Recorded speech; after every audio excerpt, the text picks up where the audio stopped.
Sin embargo, no todo son parabienes. También la mediación, como decíamos con anterioridad, está limitada o tiene algunas limitaciones a las que hicimos mención anteriormente y que impiden en ocasiones que el mediador pueda abordar en profundidad todos los temas de una forma directa, la falta de competencias parentales de uno o ambos progenitores. En muchas ocasiones el problema que manifiestan algunos de los progenitores no se debe a lo que hablábamos antes, no se debe exclusivamente a que no puedan focalizar la atención en sus hijos, sino que se debe más a la forma en la que cada uno de ellos ha desempeñado su rol parental durante la convivencia. La falta de competencias parentales debido a la interiorización de determinados patrones culturales o modelos culturales o la simple falta de práctica genera siempre problemas en el proceso de ajuste al ejercicio del rol parental una vez producida la ruptura. Así, no es infrecuente encontrarnos con padres que no saben cómo relacionarse con sus hijos o cómo establecer una comunicación eficaz con ellos. Al estar acostumbrado a hacerlo, a delegar esa función en el otro, a hacerlo a través del otro. Y que van a necesitar una formación exhaustiva y específica en competencias parentales que les habiliten el ejercicio de su responsabilidad parental. Tampoco es infrecuente aquellos padres que se relacionen con sus hijos en función de la utilidad que para ellos tiene el procedimiento de confrontación permanente que mantienen desde hace años con el otro progenitor. La mediación familiar tradicional se ha mostrado mucho más eficaz como instrumento preventivo que como instrumento o como herramienta paliativa en la gestión de este tipo de conflictos. Y todo ello por razones muy claras. Primero, porque el énfasis no directivo de la intervención, es decir, el énfasis no directivo quiere decir el que se ceda en la mediación la capacidad de decisión exclusivamente a los individuos que están desde hace tiempo fuertemente enfrentados. La falta de recursos por parte del mediador en muchas ocasiones para poder llevar a cabo labores de contención del conflicto cuando el conflicto ya ha emergido o lleva años instaurado. O los criterios de confidencialidad que obligan al mediador en su actuación e impiden que a lo mejor determinados comportamientos que están desarrollando los padres y que son destructivos o claramente disfuncionales, sean observados ese tipo de comportamientos como libres o impunes o libres de consecuencias para ellos y por lo tanto pues, los mantengan o los sigan manteniendo a lo largo del tiempo. Y la mediación no puede hacer nada con esto. La mediación es eficaz en este tipo de situaciones.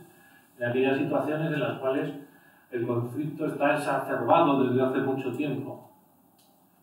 En ese tipo de situaciones en las que el papel que el mediador puede desarrollar queda sobrepasado por las circunstancias en las que cobra sentido una nueva figura profesional que es la llamada coordinador parental. Esta profesión está surgida y consolidada en Estados Unidos en la década de los años 90, está diseñada para ayudar a los padres con un alto nivel de conflictividad a restablecer una relación parental saludable durante el periodo de adaptación a la nueva situación que supone el divorcio. El coordinador parental desarrolla, por tanto, una labor complementaria a la del mediador, trabajando con aquellas familias en las que la mediación tradicional no es eficaz e intentando primero ver si los padres son capaces de encontrar por sí mismos soluciones consensuadas a su conflicto, pero quien, si estos no pueden, tiene capacidad para decidir la solución adecuada para cada momento. Los padres pueden solicitar de forma voluntaria la intervención del coordinador parental y, por lo tanto, aceptar voluntariamente sus recomendaciones. En este caso, el coordinador hace funciones de árbitro o pueden ser remitidos por un juez. En este último caso, el coordinador va a trabajar siempre en colaboración con los tribunales y su papel se desarrollará en función de la autoridad otorgada por el juez a cargo del proceso. Además, su labor no estará sujeta a la confidencialidad frente al juzgado, por lo que podrá informar periódicamente al mismo de la evolución y desarrollo de la conflictividad familiar. Su trabajo Además, puede ser complementado por otro tipo de intervenciones, siendo habitual que se desarrollen de forma paralela cursos de competencia parental, cursos exhaustivos de competencia parental, o incluso otro tipo de intervenciones terapéuticas en el caso de que las partes lo requieran. En resumen, el coordinador parental debe facilitar la restauración del desempeño de la función parental y lograr el reordenamiento de la familia después del divorcio. Y esto es todo lo que yo tenía que deciros con respecto a la aportación de la mediación familiar que tiene en el desarrollo y potenciación de las competencias parentales. En el debate intentaré resolver las dudas que haya podido suscitar mi intervención. Muchas gracias. Bueno, mi pregunta iba dirigida a Carlos. Me gustaría saber si hay situaciones en las que, es un poco una curiosidad, si hay situaciones en las que has tenido que hacer mediación familiar y no ha sido posible, porque el conflicto que existiese entre la pareja fuera de tal gravedad, fuera tan complejo que no pudiese llegarse a un acuerdo. Sí. Claro que sí. Vamos a ver, el principal miedo que tenemos los mediadores está relacionado con los conflictos que llamamos estructurados y que generalmente suelen llegar en ocasiones a los servicios de mediación. Es poco habitual, pero suelen llegar. Los conflictos estructurados son conflictos que se han exacerbado en el tiempo durante años y que de alguna manera el conflicto ha llegado a crear una función de relación entre la pareja.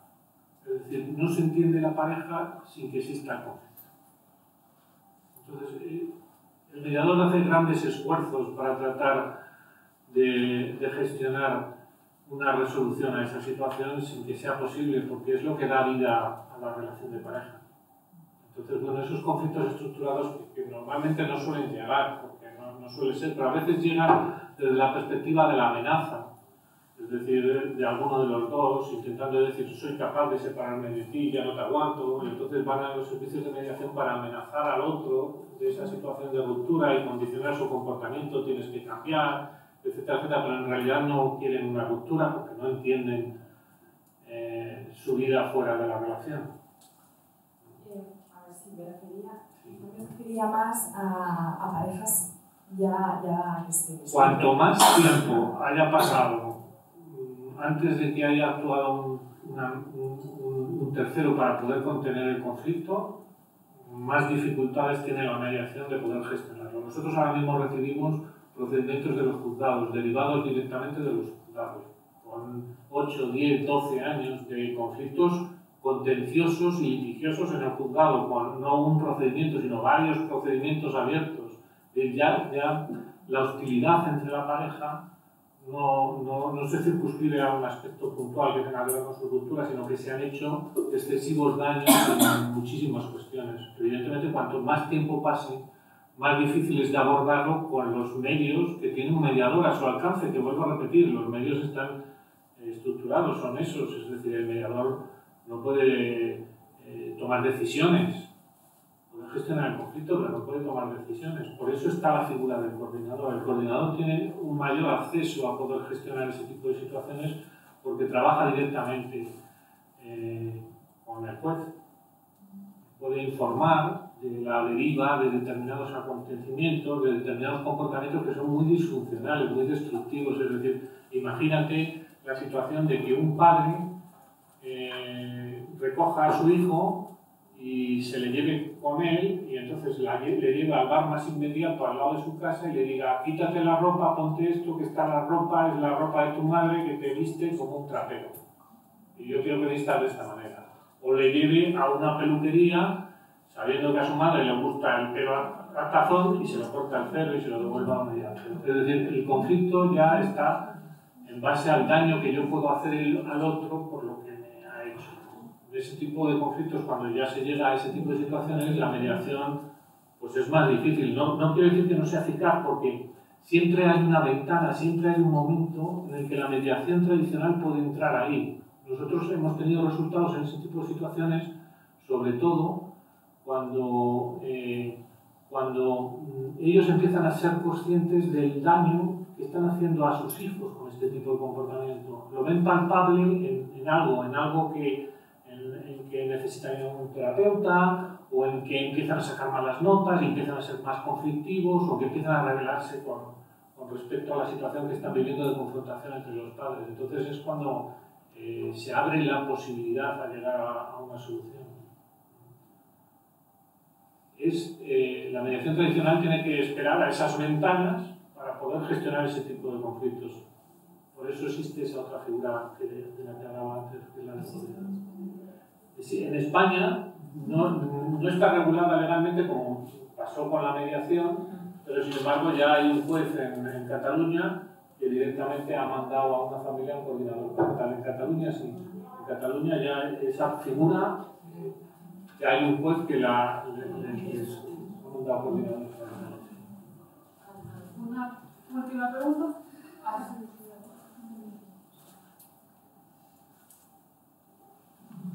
Es una curiosidad. En el trabajo de mediación, ¿qué diferencias encontráis a la hora de trabajar haciendo mediación y las herramientas que utilizáis en función del tipo de familia? ¿Son familias mixtas, de distintas nacionalidades? ¿Son familias reconstituidas? Bueno, todo requiere una cierta especialización. La verdad es que nosotros nos formamos en mediación con una escuela francesa. Entonces, allí normalmente los mediadores están especializados y hay mediadores que trabajan en situaciones de separaciones o de rupturas con parejas de distintas nacionalidades, más que de distintas nacionalidades, de distintas culturas, y evidentemente necesitan saber, conocer, tener una base de conocimiento sobre cuál es la cultura para poder entender el conflicto, algo similar a lo que decía tu compañera antes con respecto al tema de género. Entonces, nosotros aquí pues hemos tenido, empiezan a incorporarse familias, como ha habido ya alguna mediación con familias homoparental, o sea, homosexuales, por ejemplo, ha habido alguna mediación, ha habido mediaciones entre progenitores con distintas nacionalidades, también existen. No sé si es eso a lo que te refieres o... ¿Qué hacéis? ¿Qué tipo de herramientas distintas hay que...? Bueno, lo diferente tiene que ver con el conocimiento de cuál es la realidad cultural, social de esa persona. Eso es lo diferente. Yo sé lo que tienes que, de alguna manera, instruirte. Parece mentira, pero alguna mediación, hemos hecho mediaciones, por ejemplo, con personas sordomudas. Bueno, pues el hecho de tener ese déficit, no te puedes ni imaginar la diferencia que genera en la situación posterior a la ruptura, que hay que tener en cuenta. Son personas que tienen un ámbito muy restrictivo de relaciones, una red social muy restrictiva, lo cual hace que sea muy difícil poder desvincularse totalmente de su relación de pareja, porque frecuentan los mismos sitios, las mismas asociaciones, las mismas organizaciones, etcétera, etcétera, y tienen muchas más dificultades luego para poder reorganizar su vida por separado a esas personas. Luego el proceso de desvinculación es mucho más difícil. Cada caso requiere de un estudio de la situación familiar, personal, y social y cultural de esa persona para poder mediar. Y si no puedes mediar, evidentemente, si no tienes conocimiento o no puedes acceder, sencillamente tienes que delegar en otra persona que le pueda ayudar.